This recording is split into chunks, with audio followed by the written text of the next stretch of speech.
আসসালামু আলাইকুম ওয়া রাহমাতুল্লাহি ওয়া বারাকাতুহু। বিসমিল্লাহির রহমানির রহিম। ইন্নাল হামদালিল্লাহ নাহমাদুহু ওয়া নাস্তাঈনুহু ওয়া নাস্তাগফিরুহ ওয়া না'উযু বিল্লাহি মিন শুরুরি আনফুসিনা ওয়া সাইয়্যাতি আ'মালিনা। মান ইয়াহদিহিল্লাহু ফালা মুদিল্লা লাহু ওয়া মান ইউদ্লিলহু ফালা হাদিয়া লাহু। ওয়া আশহাদু আন লা ইলাহা ইল্লাল্লাহু ওয়াহদাহু লা শারীকা লাহু ওয়া আশহাদু আন্না মুহাম্মাদান আবদুহু ওয়া রাসূলুহু। আম্মা বা'দ। ফাআউযু বিল্লাহি মিনাশ শাইতানির রাজীম। والذين لا يدعون مع الله إلها آخر ولا يقتلون النفس التي حرم الله إلا بالحق ولا يزنون ومن يفعل ذلك يلقى أثاما. رب اشرح لي صدري ويسر لي أمري واحلل عقدة من لساني يفقهوا قولي. رب زدني علما رب زدني علما. সম্মানিত আজকের ক্লাসে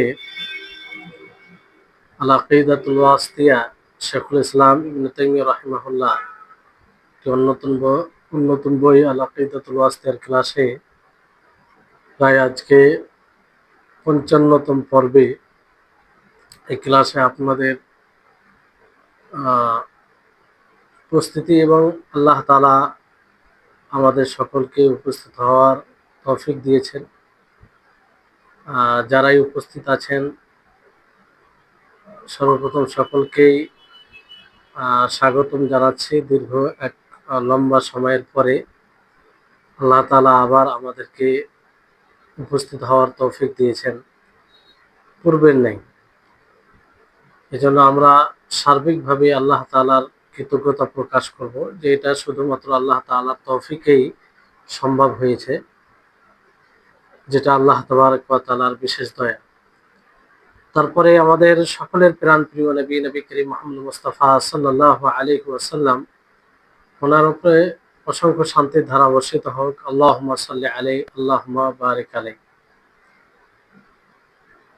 আমাদের পূর্বে রমজান মাসের পূর্বে যে পর্বটি হয়েছিল, সেখানে যে বিষয়ে চলমান বিষয় ছিল সেটি ছিল সাহাবায়ে কেরামদের সম্পর্কে। সাহাবায়ে কেরামদের অবস্থান শরীয়তে ইসলামিয়াতে কি, তো আমরা অনেক বিষয় জেনেছিলাম। শেষ পর্যন্ত আমরা এই কথায় পৌঁছেছিলাম যে পরবর্তী সময়ের মানুষ যতই ভালো আমল করুক তাদের সমতুল্য হতে পারবে না, কারণ তারা ওই মতো কুরবানি দিয়েছে। তাদের আমলে ওই রকম ইখলাস, একনিষ্ঠতা ছিল যা পরবর্তীতে পাওয়া যায় না। এবার বিষয়টি হচ্ছে, যদি যেহেতু তারা ফারিস্তা নয় বরং মানুষই ছিলেন, কিন্তু আল্লাহ তাআলা ওনাদেরকে সিলেক্ট করেছিলেন নবী সাল্লাল্লাহু আলাইহি সাল্লামের সহযোগী হিসাবে, সঙ্গী হিসাবে। এই জন্য তাদের বিশেষত্ব রয়েছে। বাকি আমাদের মতো মানুষ, তো মানুষ যেহেতু তাদের দ্বারাও ভুল হবে, গুনাহ হবে, হয়েছে, এটাই স্বাভাবিক। তো যদি তাদের দ্বারাতে গুনাহ হয়ে থাকে, পাপ হয়ে থাকে, লেখক রাহিমাহুল্লাহ ইবারত হচ্ছে এরকম যে সুম্মা ইযা কানা ক্বাদ সাদারা মিন আহাদিহিম যামবুন ফায়াকুনু ক্বাদ তাবা মিনহু। যখন তাদের মধ্যে কারো কাছ থেকে কোনো গুনাহ হবে, পাপ হবে, তাহলে আল্লাহ তাআলা সেটা ক্ষমা করবেন। আল্লাহ তাআলা ক্ষমা করবেন এবং সেই গুনহার যেটা বোঝা রয়েছে এবং সেই গুনহার পরে লজ্জিত হওয়ার যেটা বিষয়, সেটাকে আল্লাহ তাআলা উঠিয়ে নেবেন। আল্লাহ তাআলা যেমন সূরা ফুরকানে ৬৮ নম্বর থেকে ৭০ নম্বর আয়াতে বলেন যে যারা আল্লাহর সাথে অন্য মাবুদকে ডাকে না, আর না কোনো আত্মাকে হত্যা করে, যেটাকে আল্লাহ তাআলা হারাম করেছেন, শরীয়তসম্মত কারণ ছাড়া, আর নাহি তারা ব্যভিচার করে। যদি তারা এটা করে তাহলে গুনাহে লিপ্ত হবে। হ্যাঁ, ওই ব্যক্তি যে তওবা করবে আর ঈমান নিয়ে আসবে, সৎ আমল করবে, ফাউলাইকা ইউবাদদিলুল্লাহু সাইয়্যাতিহিম হাসানাত, এরাই যাদের সাইয়্যাতকে, গুনাহকে হাসানাত, নেকিতে আল্লাহ তাআলা পরিবর্তন করবেন। ওয়া কানা আল্লাহু গফুরার রহিমা, আর আল্লাহ তাআলা ক্ষমাশীল, দয়াশীল। তাহলে এই আয়াত থেকে, এই দুটি আয়াত থেকে যেটা স্পষ্ট হয় সেটা কি, যে মানুষ যদি গুনাহ করে তারপরে নেকির কাজ করে, সৎ কাজ করে, তাহলে আল্লাহ তাআলা সেটা ক্ষমা করবেন। আল্লাহ তাআলা সেটা ক্ষমা করবেন, এই আয়াত থেকে স্পষ্ট। তো সাহাবায়ে কেরামদের সম্পর্কে আমরা সকলেই জানি যে ওনাদের জীবনীতে সৎ আমলে পরিপূর্ণ। অসংখ্য সৎ আমল করেছেন, ইসলামের জন্য ত্যাগ স্বীকার করেছেন, রাসূল সাল্লাল্লাহু আলাইহি সাল্লামের জন্য, রাসূল সাল্লাল্লাহু আলাইহি সাল্লামের ডাকে সব সময় তেনারা প্রস্তুত ছিলেন। তো যদি তারা গুনাহ করে থাকে, কোনো গুনাহ হয়ে থাকে, আর গুনাহ হওয়াটাই স্বাভাবিক, তো আল্লাহ তাআলা তাদের হাসানাত, তাদের নেকির কারণে আল্লাহ তাআলা তাদেরকে ক্ষমা করে দেবেন, আর সেটার কোনো প্রভাব পড়বে না। আল্লাহ তাআলা এই জন্য তাদের ব্যাপারে স্পষ্টভাবে ঘোষণা করেছেন, রাদিয়াল্লাহু আনহুম ওয়া রাদু আন, যে আল্লাহ তাআলা তাদের প্রতি সন্তুষ্ট এবং তারা আল্লাহর প্রতি সন্তুষ্ট। এগুলোই কারণে।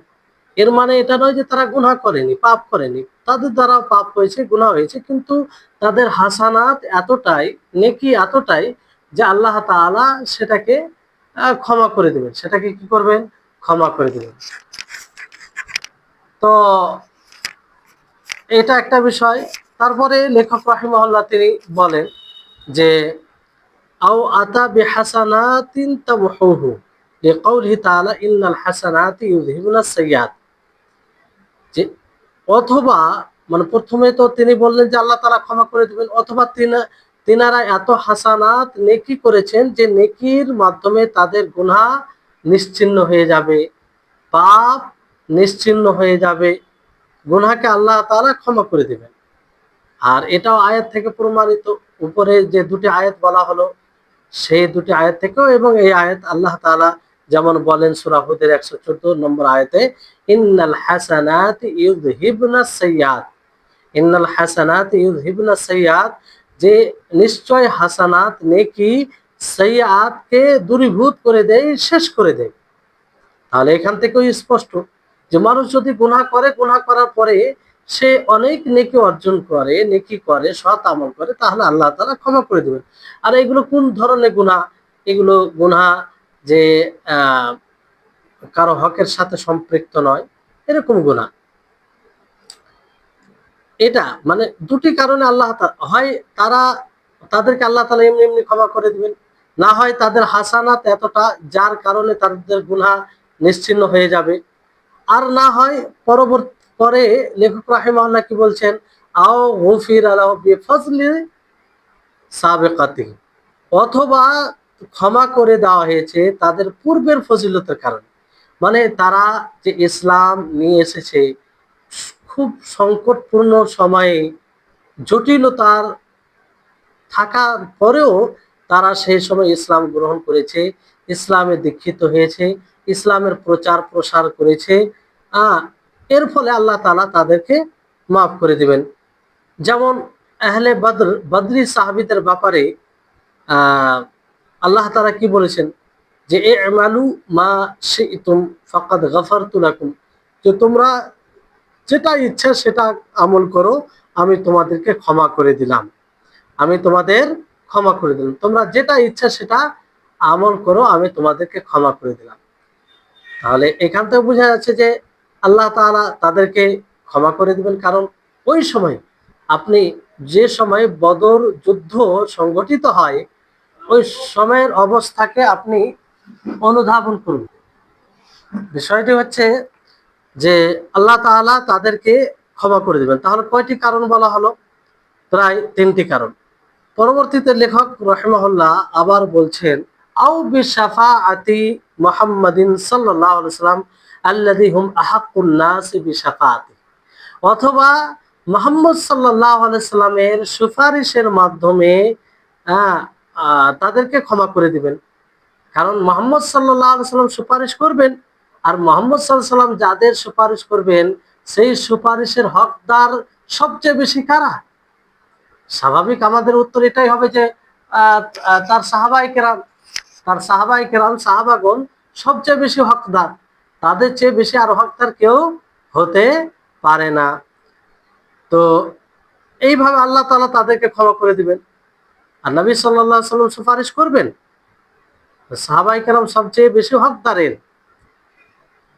তাহলে চারটি কারণ হলো, অথবা আও উবতুলিয়া বিবালা ইন ফিদ দুনিয়া কুফিরা বিহি আনহু, যে অথবা দুনিয়াতে এমন কোনো মুসিবত দ্বারা তাদেরকে পরীক্ষা করা হবে, কিংবা এমন মুসিবতের সম্মুখীন তারা হয়েছে দুনিয়াতে, যার ফলে তাদের গুনাহ হয়েছে তাদের দ্বারা, সেটাকে আল্লাহ তাআলা আহ, মানে ক্ষমা করে দিবেন, কিংবা সেই মুসিবত তাদের গুনার কাফারা হয়ে গেছে। বুঝতে পারলেন? কারণ আমরা হাদিস দ্বারা এটা জানি যে যে কোনো মুসিবত, যে কোনো বিপদ একজন মুমিনের জন্য সেটা গুনার কাফারার কারণ হয়। সেই মুসিবত দ্বারা সেই গুনাহ কি হয়ে যায়? সেই গুনাহ নিশ্চিহ্ন হয়ে যায়, সেই গুনাহ নিশ্চিহ্ন হয়ে যায়। জি, যেমন নবী করিম মুহাম্মদ সাল্লাল্লাহু আলাইহি ওয়াসাল্লাম কি বলেন? মা মিন মুসিবাতিন ইউসিবুহু আযা মিন মারাদিন ফামা সিওয়াহু ইল্লা হাত্তাল্লাহু বিহি সাইয়্যা সাইয়্যা সাইয়্যাতুহু কামা তাহুত্তু শাজারাতু ওয়ারাকাহা। যে কোনো মুসলিম যখন কোনো বিপদের সম্মুখীন হবে, অসুস্থতা হোক কিংবা এছাড়া আর অন্য কিছু বিপদ হোক, তো এই বিপদ দ্বারা তার গুনাহগুলো কি হবে? ঝরে যাবে, গুনাহগুলো নিশ্চিহ্ন হয়ে যাবে, যেমন বৃক্ষ তার পাতাগুলোকে ঝরিয়ে দেয়। তাহলে সাহাবায়ে কেরামের জীবনী পড়ুন, তারা কত বড় বড় মুসিবতের সম্মুখীন হয়েছে। যে ইসলাম কবুল করার কারণে নিজের আত্মীয়দের বিরুদ্ধে তাদেরকে যুদ্ধ লড়াই করতে হয়েছে, নিজের জন্মভূমি ছাড়তে হয়েছে, নিজের পিতামাতাকে ত্যাগ করতে হয়েছে, সব কিছু ত্যাগ করতে হয়েছে, এত বড় বড় মুসিবতের সম্মুখীন। তারপরে ইসলামে দীক্ষিত হওয়ার জন্য কত বড় বড় শাস্তি দেওয়া হয়েছে এই দুনিয়াতেই। হ্যাঁ, উত্তপ্ত বালিতে শুয়ে প্রহার করা হয়েছে, সাওয়ারিতে বেঁধে তাদেরকে মানে এইভাবে ঘোরানো হয়েছে, অনেক অকল্পনীয় ভাবে শাস্তি দেওয়া হয়েছে। তারপরও তিনারা ইসলামের উপরে অটল অনড় ছিলেন। আরো সমস্ত সাহাবায়ে কেরাম কোনো না কোনো মুসিবতের সম্মুখীন হয়েছেন, আর সেই সময়টা খুব সহজে মানে অতিবাহিত হয়নি। সাহাবায়ে কেরাম এমনি এমনি এতটা মর্যাদা পেয়ে যাননি, আর এমনি এমনি আল্লাহ তাআলা তাদের ব্যাপারে বলেনি বদরি সাহাবীদের ব্যাপারে যে তোমরা যা ইচ্ছা আমল করো, তো আমি তোমাদেরকে ক্ষমা করে দিলাম। কারণ ওই সময় ইসলামের উপরে থাকা, নবী করিম মুহাম্মদ সাল্লাল্লাহু আলাইহি ওয়াসাল্লামের দাওয়াতে লাব্বাইক বলা, এটা স্বাভাবিক বিষয় ছিল না। এটা মানে স্বাভাবিক সময়ের মতো নয়। তো এই কারণে আল্লাহ তাআলা তাদেরকে ক্ষমা করে দিবেন।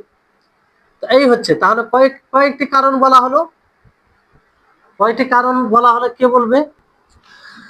তো এই হচ্ছে বিষয় যে সাহাবায়ে কেরাম, এই জন্য আল্লাহ তাআলা তাদেরকে আমরা বলতে পারি যে বিভিন্ন ভাবে আল্লাহ তাআলা তাদেরকে ক্ষমা করে দিয়েছে। তারপরে লেখক রাহিমাহুল্লাহ কি বলেন যে ফাইদা কানা হাযা ফি যুনুবিল মুহাক্কাকা ফাকাইফাল উমুরু আল্লাতী কানু ফিহা মুজতাহিদিন ইন আসাবু ফালাহুম আজরান ওয়া ইন আখতাউ ফালাহুম আজরুন ওয়াহিদুন ওয়াল খাতাউ মাগফুর। যে যদি সাব্যস্ত গুনহার ব্যাপারে এসব বিষয় হয় যেগুলো আপনারা জানলেন, যে এই কারণে আল্লাহ তাআলা ক্ষমা করে দিবেন, যে পাঁচটি বিষয় বলা হলো, সাব্যস্ত গুনাহ যেগুলো গুনাহ হয়েছে বাস্তবে সেটার ব্যাপারে, তো চিন্তা করুন যদি কোনো গুনহার ক্ষেত্রে তারা মুজতাহিদ হয়, মানে কোরআন ও হাদিসের দৃষ্টিতে দেখতে গিয়ে সঠিক মনে করে করে, তাহলে এই বিষয় কি হবে? কারণ কেউ ইজতিহাদ করে ভুল করলে হাদিসে আছে যদি সঠিক করে তাহলে 2 আজর পাবে, আর যদি ইজতিহাদ করতে গিয়ে ভুল হয়ে যায় তাহলেও একটি আজর পাবে। আর যদি ভুল হয়ে যায় তাহলে তো সেটা মাগফুর, সেটা ক্ষমা করে দিবেন আল্লাহ তাআলা।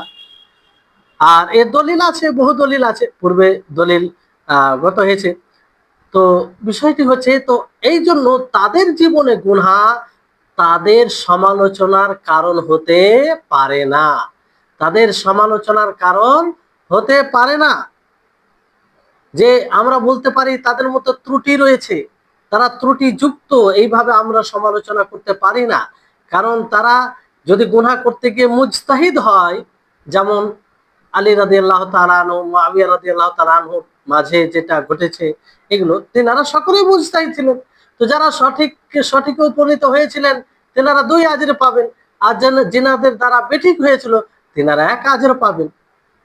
জি, তো এটা বিষয়। আর যদি ভুলই হয়ে থাকে, জেনে বুঝে না করে, তো আল্লাহ তাআলা তো ক্ষমা করবেন, আল্লাহ তাআলা ক্ষমা করবেন।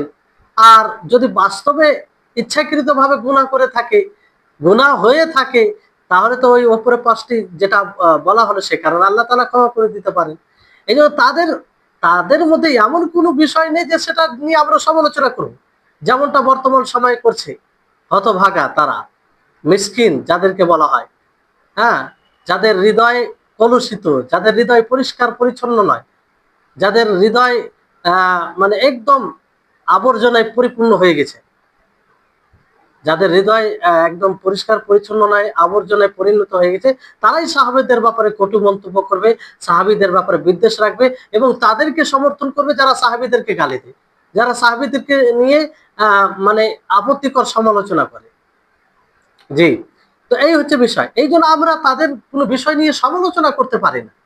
জি, আল্লাহ তাবারক ওয়া তাআলা তাদের ব্যাপারে যে সার্টিফাই করেছেন, সার্টিফিকেট দিয়েছেন তাদেরকে, যে রাদিয়াল্লাহু আনহুম ওয়া রাদু আন, এটাই যথেষ্ট আমাদের জন্য। জি, তো এই সব কারণে, যেসব কারণ লেখক রাহিমাহুল্লাহ তিনি উল্লেখ করেছেন, যেটার ফলে আমরা সাহাবীদের নিয়ে সাহাবীদেরকে ত্রুটিযুক্ত মনে করতে পারি না, কিংবা সাহাবীদের ব্যাপারে এইভাবে সমালোচনা, আপত্তিকর সমালোচনা করতে পারি না। দেখুন, সাহাবায়ে কেরাম 2 প্রকার হতে পারে। একটা হচ্ছে, ধরেন কিছু বিষয় যে তাদের সাথে খাস, তো তাদের ধরেন পূর্ববর্তী অনেক কিছু আমল আছে, ফজিলতের বিষয় রয়েছে, ফজিলতের বিষয় রয়েছে। আর একটা হচ্ছে আম সাহাবা, মানে আম সাহাবা, খাস নয়, মানে সকলের ক্ষেত্রে, যেটা সকলের ক্ষেত্রে। একটা হচ্ছে খাস, কিছু সাহাবীদের ব্যাপারে, কিছু সাহাবীদের ব্যাপারে যদি কিছু বলা হয়, তো তাদের বিশেষ ফজিলতের ব্যাপার আছে, অনেক আমলের বিষয় আছে। আর একটা হচ্ছে আহ ব্যাপকভাবে, তো ব্যাপকভাবে যেটা গুনাহ, পাপের বিষয় আছে, তো এতে কি হয়, তওবার দ্বার রয়েছে, আর বিভিন্ন প্রকারের সৎ আমল রয়েছে যা দ্বারা গুনাহ নিশ্চিহ্ন হয়, আর নবী করিম মুহাম্মদ সাল্লাল্লাহু আলাইহি ওয়াসাল্লামের শাফাত রয়েছে, বালা মুসিবত রয়েছে, যেগুলো আপনারা জানলেন। জি, মানে 2টি কারণ, একটা খাস যদি হয় তাহলে তাদের তো বিশেষ ফজিলতের কারণ, হয়তো কেউ বাদরি সাহাবী হবে, কেউ হয়তো ওই সময় ইসলাম নিয়ে এসেছে, তো কত মুজাহাদা করেছে, কত কষ্ট করেছে, আত্মীয় স্বজনের বিরুদ্ধে জন্মভূমি, বাড়ি ঘর সবকিছু ত্যাগ করেছেন, এগুলো বিষয় রয়েছে। আর আমভাবে যদি বলা হয়, তাহলে তওবার রাস্তা, অধিক আকারে সৎ আমল করলে সেটা, সে আমল দ্বারা আল্লাহ তাআলা গুনাহকে ক্ষমা করে দেয়, নবী সাল্লাল্লাহু আলাইহি ওয়াসাল্লামের শাফাত, বিপদ আপদ। জি, আশা করি বুঝতে পারছেন আপনারা। তারপরে লেখক রাহিমাহুল্লাহ তিনি বলেন, সুম্মা ইন্নাল কাদার আল্লাযী ইউনকিরু মিন ফি'লি বাযিহিম কালিল নাযার মাগমুরুন ফি জামবি ফাযাইল কওমি ওয়া মাহাসিনিহিম। এখানে এটা বলা হয়েছে যে তাদের যে মুনকার কাজ, মানে যে কাজগুলো করেছে মুনকার, যেটা শরীয়ত বহির্ভূত কাজ হয়েছে, এটা অতি নগণ্য তাদের ফজিলতের তুলনায়, তাদের মানে মাহাসিন, ভালো কাজের তুলনায় অতি নগণ্য, অতি ঢেকে দেয়, ওটাকে ঢেকে দেয়। হালকা যে গুনাহ হয়েছে তাদের দ্বারা চুক হয়েছে, সেটাকে ঢেকে দেয় তাদের হাসানাত, তাদের ফাজাইল, হ্যাঁ, জি। তো যেমন ধরুন তাদের মধ্যে কেউ হয়তো চুরি করেছে, কেউ মদ্যপান করেছে, কেউ মিথ্যা অপবাদ লাগিয়েছে, কেউ ব্যভিচার করেছে, বিবাহিত হয়তো ব্যভিচার করেছে, অথবা অবিবাহিত অবিবাহিত অবস্থায় ব্যভিচার করেছে। তো এই সমস্ত জিনিস তাদের ফজিলতের তুলনায় ঢাকা পড়ে গিয়েছে, মানে একদম নিচে পড়ে গেছে। তাদের যে এতটা ফজিলত, এত সৎ আমল করেছে, এত কঠিন অবস্থায়, জটিল অবস্থায় নিজেকে ইসলামের ওপরে টিকিয়ে রেখেছে, সেগুলো তাদের এই সামান্য গুনহার কাজগুলো চাপা পড়ে গিয়েছে। আর এগুলোর মধ্যে কিছু সাহাবায়ে কেরাম যারা কাজ করেছেন, তাদের তো মানে ধরেন কেমন হয়েছে, যে হাত কায়েম হয়েছে। হাত কায়েম, আর হাত কায়েম হলে জানেন যে দুনিয়াতে সেটা কাফারা হয়ে যায়, আল্লাহ তাআলা ক্ষমা করে দেন। কেউ যদি চুরি করে, আর চুরি করার পরিবর্তে চুরি সাব্যস্ত হয়ে যায় শরীয়ত অনুযায়ী, তাহলে তাকে কি করা হবে, হাত কাটা হবে। আর এইভাবে কিছু সাহাবীর ক্ষেত্রে হয়েছে। সাহাবীর ক্ষেত্রে কিংবা যাই হোক হয়ে থাকলে সেটা দুনিয়াতে কাফারা হয়ে গেল। ব্যভিচার করে থাকলে, হাত কায়েম করা থাকলে, তাকে রাজম করা হয়ে থাকলে দুনিয়াতে কাফারা হয়ে আন। এই জন্য লেখক রাহিমাহুল্লাহ তিনি এটাই বলছেন যে তাদের সামান্য যে গুনাহগুলো হয়েছে, তাদের মাহাসিন, তাদের সৎ আমলের তুলনায় একদম নগণ্য, সেটা ঢাকা পড়ে গিয়েছে। জি।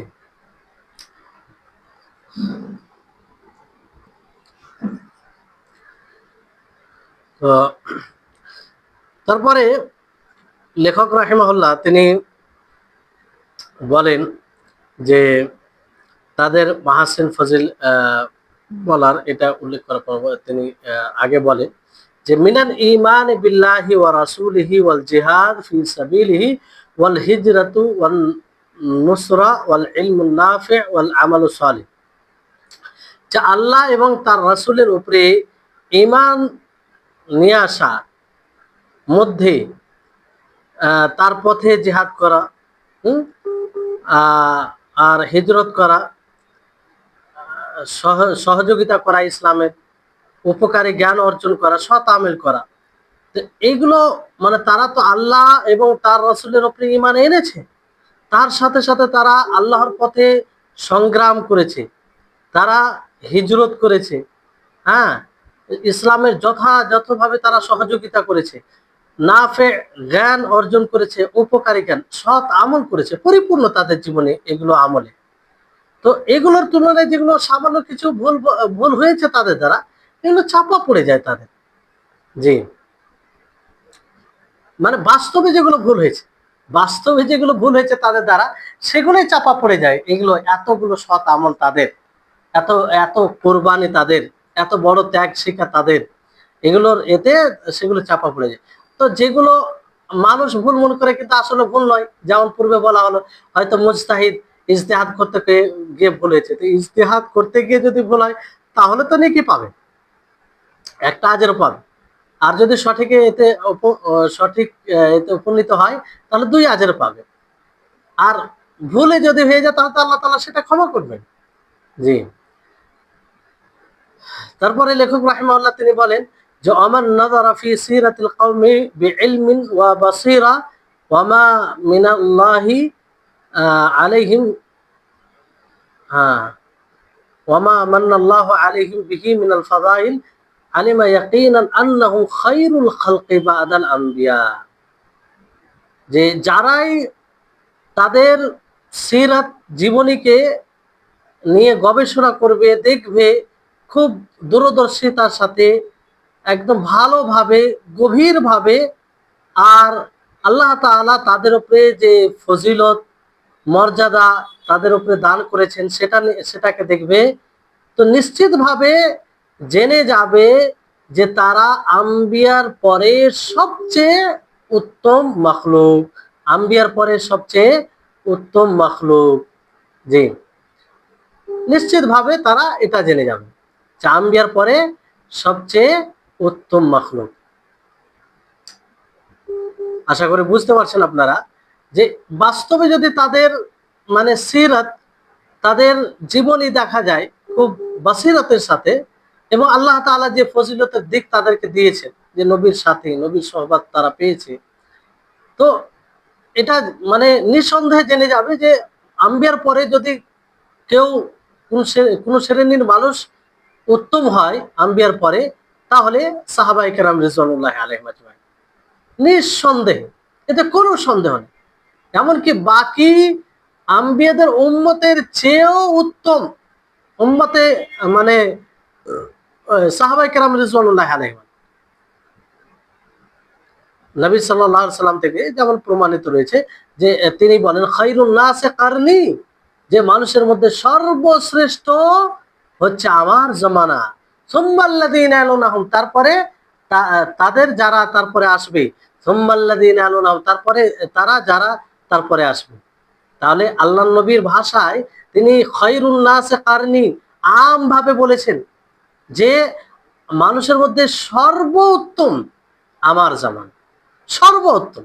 তাহলে আম্বিয়ার পরে পরেই যদি হয়, তো সাহাবায়ে কেরাম নবী সাল্লাল্লাহু আলাইহি ওয়াসাল্লামের জামানা পেয়েছেন। জি, তারপরে তাবেঈনদের, তারপরে তাবেঈন। সহিহ বুখারী সহিহ মুসলিমের হাদিস। তো এখান থেকে স্পষ্ট হয় যে নাস দ্বারা, দলিল দ্বারা এটা স্পষ্ট হয় যে তারা আম্বিয়াদের পরে পরেই তাদের স্থান, সাহাবায়ে কেরাম রিজওয়ানুল্লাহি আলাইহিম আজমাইন। তো এটা দলিল থেকে জানা গেল। তারপরে আপনি তাদের জীবনী পড়বেন ইলমের সাথে, বসিরতের সাথে, আর তাদেরকে যে আল্লাহ তাআলা ফজিলত মর্যাদার বিষয়গুলো দিয়েছিলেন সেগুলোকে দেখেন, তো আপনি নিশ্চিতভাবে জানবেন যে আম্বিয়াদের পরে তারাই সর্ব উত্তম। এমনকি ঈসা আলাইহিস সালামের সাথী হাওয়ারি তাদের চেয়ে উত্তম, মুসা আলাইহিস সালামের সাথী নোকাবা তাদের চেয়ে উত্তম, এবং নূহ আলাইহিস সালামের যে যারা ঈমান এনেছিল নূহ আলাইহিস সালামের সাথে, তার সাথে ছিল হুদ আলাইহিস সালামের সাথে, ওদের চেয়েও উত্তম কারা? সাহাবায়ে কেরাম রিজওয়ানুল্লাহি আলাইহিম আজমাইন। তো এক এক কথায় আম্বিয়াদের পরে কারো যদি স্থান থাকে, তাহলে সাহাবায়ে কেরাম রিজওয়ানুল্লাহি আলাইহিম আজমাইন, সংক্ষিপ্তভাবে। আর এটা কোরআন দ্বারা মানে প্রমাণিত। আল্লাহ তাবারক ওয়া তাআলা কি বলেন? কুনতুম খায়রা উম্মাতিন উখরিজাত লিন-নাস, যে তোমরাই সর্বশ্রেষ্ঠ উম্মাহ, কারণ তোমাদেরকে কিসের জন্য সৃষ্টি করা হয়েছে? মানুষের জন্য সৃষ্টি করা হয়েছে, যে তোমরা ভালো কাজে উপদেশ দিবে, মন্দ কাজ থেকে বিরত রাখবে। তো এই কুনতুম খায়রা উম্মাহ এর মধ্যে সর্বপ্রথম কারা আসবে? সাহাবায়ে কেরাম রিজওয়ানুল্লাহি আলাইহিম আজমাইন। যদি যে আগে যে কারণে আল্লাহ তাআলা খায়রে উম্মাহ বলেছেন, সে কারণটা সবচেয়ে বেশি কাদের মধ্যে পাওয়া যায়? সাহাবায়ে কেরাম রিজওয়ানুল্লাহি আলাইহিম আজমাইনদের মধ্যে। নিঃসন্দেহে তারা সব সময় সর্বত্রে সর্ব অবস্থায় মানুষকে সৎ কাজের আদেশ দিতেন, অসৎ কাজ থেকে মানুষকে বাধা দিতেন। আর আল্লাহর প্রতি ঈমানে সবচেয়ে মজবুত তারা ছিলেন। জি, তো এখান থেকে বোঝা যায় যে সবচেয়ে উত্তম কারা আম্বিয়াদের পরে? সাহাবায়ে কেরাম রিজওয়ানুল্লাহি আলাইহিম আজমাইন। আর আহলে সুন্নাহ ওয়াল জামাআহ তিনারা এটাই বলেন যেটা এতক্ষণ বলা হলো। কিন্তু রাফিজা তার বিপরীত। কত জঘন্য একটা মানে জঘন্য শ্রেণীর মানুষেরা রাফিজাদের নিকটে একদম বিপরীত। তারা বলে যে সাহাবায়ে কেরামদের সম্পর্কে তারা বলে যে ফাহুম শাররুল খালকি ইল্লা মান ইসতাসনাউ মিনহু। আহলুস সুন্নাহ ওয়াল জামাআহ তাদের ব্যাপারে বলেছে, তারা তারা বলে সাহাবীদের ব্যাপারে যে সাহাবায়ে কেরাম মাখলুকের মধ্যে সবচেয়ে নিকৃষ্ট। না, মাখলুকের মধ্যে সবচেয়ে নিকৃষ্ট। কিছু সাহাবীকে তারা ভিন্ন করে, আলাদা করে, অল্প হাতে গোনা কয়েকটা। বাকি সমস্ত সাহাবীর ব্যাপারে তাদের ধারণা যে এরা মাখলুকের মধ্যে সবচেয়ে নিকৃষ্ট। চিন্তা করুন, চিন্তা করুন। আর আমরা আজকে তাদের সাথে তাদেরকে বন্ধু ভাবি, তাদেরকে আমরা আদর্শ মনে করি, তাদের প্রতি আমরা আশা করি, তাদের পিছনে ছুটি। সিংহভাগ মুসলিমদের অবস্থা এরকমই। তাদেরকেই মুসলিমদের মাসিহা মনে করে। এই হচ্ছে মুসলিমদের অবস্থা। তো লেখক রাহিমাহুল্লাহ একদম স্পষ্টভাবে শাইখুল ইসলাম ইবনে তাইমিয়া রাহিমাহুল্লাহ তিনি বলেন লা কানা ওয়ালা ইয়াকুনু মিথলাহুম, যে সাহাবীদের মতো না পূর্বে হয়েছে, না তাদের মতো আগামীতে হবে। জি, না পূর্বে পাওয়া গিয়েছে, না পাওয়া যাবে আগামীতে। কারণ নবী সাল্লাল্লাহু আলাইহি ওয়াসাল্লামের বাণী কি, খায়রুন নাসি কারনি, যে মানুষের মধ্যে সর্বোত্তম হচ্ছে আমার জমানা, সর্বোত্তম। তিনি আম ভাবে বলেছেন, তিনি শুধু নিজের জামা মানে উম্মত মুহাম্মাদিয়াকে খাস এটা বলে নয়, সর্বক্ষেত্রে এটা বলেছেন। ফালা ইউজাদ আলাল ইতলাক মিথলাহুম, আহ, মানে এটা হাদিসের শব্দ নয়, বরং সারা যে আহ, তাদের মতো মুতলাক ভাবে এটা বলা যেতে পারে যে তাদের মতো না পূর্বে পাওয়া গেছে না পরবর্তীতে পাওয়া যাবে।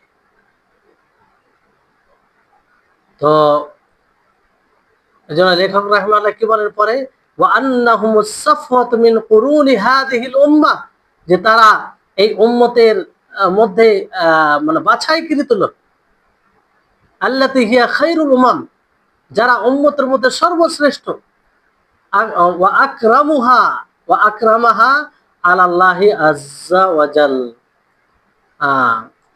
আর সবচেয়ে মানে মুকাররম আল্লাহর নিকটে, ওয়া আকরামুহা আলাল্লাহ, মানে উম্মতের মধ্যে সবচেয়ে মুকাররম সম্মানিত যদি যে শ্রেণীর মানুষ, সেগুলো হচ্ছে সাহাবায়ে কেরাম রিজওয়ানুল্লাহি আলাইহিম আজমাইন। আর উম্মতের মধ্যে সর্বোত্তম উম্মত, সমস্ত নবীদের উম্মতের মধ্যে সর্বশ্রেষ্ঠ উম্মত নবী সাল্লাল্লাহু আলাইহি সাল্লামের উম্মত। এটা তো আয়াত থেকে যে আয়াতটি আপনারা শুনলেন, আল্লাহ তাআলা বলেন কুনতুম খায়রা উম্মাতিন উখরিজাত লিন-নাস তা'মুরুনা বিল মা'রুফ ওয়া তানহাউনা 'আনিল মুনকার ওয়া তু'মিনুনা বিল্লাহ। তারপরে আল্লাহ তাআলা সূরা বাকারার 143 নম্বর আয়াতে বলেন যে ওয়া কাযালিকা জাআলনাকুম উম্মাতান ওয়াসাতাল লিতাকুনু শুহাদাআ 'আলান নাস, যে এইভাবে আমি তোমাদেরকে অসৎ উম্মত বানিয়েছি, মধ্যম, যাতে তোমরা আহ, সাক্ষী হিসেবে হও মানুষের উপরে। এই আয়াত থেকেও বোঝা যায় যে উম্মতে মুহাম্মাদিয়া সর্বশ্রেষ্ঠ উম্মত। আর মুহাম্মদ সাল্লাল্লাহু আলাইহি ওয়াসাল্লাম রসুলগণের মধ্যে সর্বশ্রেষ্ঠ রসুল, সর্বশ্রেষ্ঠ রসুল। তো স্বাভাবিক, যিনি সর্বশ্রেষ্ঠ রসুল, তার উম্মতের মধ্যে সর্বশ্রেষ্ঠ উম্মত হবে। সাহাবায়ে কেরাম যে এক উম্মতে মুহাম্মাদের এক বাছাইকৃত আহ, তারা ছিলেন, সেটা কোন হাদিস থেকে প্রমাণিত হচ্ছে, খায়রুন নাসে কারনি, খায়রুন নাসে কারনি। আর অন্য হাদিসে অন্য শব্দ আছে যে খায়রু উম্মতি কারনি, আমার উম্মতের মধ্যে সর্বশ্রেষ্ঠ কারা, আমার জামানা মানে আল্লাহ নবীর সাহাবীগণ, আল্লাহ নবীর সাহাবীগণ, মানে উম্মতের মধ্যে সর্বশ্রেষ্ঠ তিনি বলেছেন, উম্মতের মধ্যে সর্বশ্রেষ্ঠ। তো এরকম দলিল দেখতে গেলে অনেক দলিল রয়েছে। তো এখানে খায়রু উম্মতি কারনি, কারণ থেকে উদ্দেশ্য কি, কারণ থেকে উদ্দেশ্য সাহাবায়ে কেরাম, মানে সাহাবী তাকে বলা হয় যে ঈমান অবস্থায় নবী সাল্লাল্লাহু আলাইহি ওয়াসাল্লামকে দেখেছে, আবার ঈমান অবস্থায় তার মৃত্যু ঘটেছে, সেই হচ্ছে সাহাবী। আর তারপরে যারা হবে, যারা সাহাবীকে দেখেছে ঈমান অবস্থায়, আবার ওর উপরে ঈমান হয়েছে, তারা হচ্ছে তাবী। আর তাবীকে যারা দেখেছে ঈমান অবস্থায় আর তার উপরে মৃত্যু হয়েছে, তারা হচ্ছে তাবী। তো শেখুল ইসলাম ইবনে তাইমিয়া রাহিমাহুল্লাহ তিনি আহ, স্পষ্ট করেছেন যে তিনটি জমানা এটি গ্রহণযোগ্য, মানে তিনটি জমানার কথা বলা হয়েছে। অধিকাংশ ওলামাগণ এটাই বলেছে, তিনটি জমানা। একটা হচ্ছে অধিকাংশ সাহাবায়ে কেরাম,